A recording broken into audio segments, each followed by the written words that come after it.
The Jolly Blonde Giant 2.0 Superpowers. Kelly, I love the title as much as I loved your speech.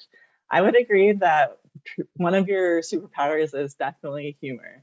You have a great way of engaging the audience and getting them to follow along with you and laugh at some of your stories. Where Grammarly might provide real-time feedback, my role as an evaluator is to provide the real-time feedback for your speech. Not only was your speech engaging, it was captivating.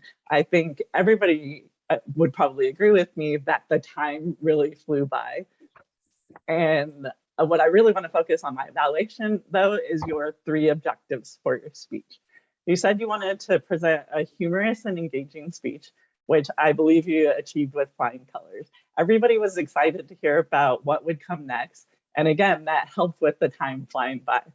I can imagine your younger self sitting there at the end of the stairs saying, I can't afford my shoes, right? And I think the way that you delivered that, everybody else could visualize it as well. Your second objective was to reduce the awkwardness when asking questions to the audience. I only captured you asking the audience questions 3 times. So the first time you asked Warren specifically, Warren, what did you think about this, right? And that was a good way to get him engaged because you didn't have that awkward pause.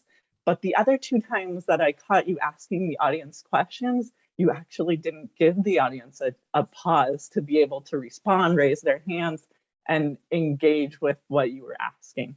So I would recommend that you would focus on those pauses, and I'd be curious to find out how do you reduce that awkwardness, because even I don't know how to do that.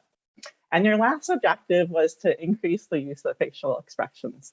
So I thought you had good, appropriate facial expressions, but I think where you excelled more was your gestures. When you said to think and to hear, and you said me, and especially when you said flying down the stairs head first, like I love that gesture. I thought that really helped drive the audience into what you were saying. Overall, I would say it was a great speech. The one thing that I would recommend you working on is timing. I felt that we were a little rushed, and because of that, I felt like your pace was really fast as well. So maybe you would want to think about sticking to one story. I think it was important we had that background on why the $400 shoes were important, but at the same time, maybe removing some of the background around May's story because some of us had heard that before. Overall, though, I loved your story. I thought it was captivating, and I look forward to your next speech.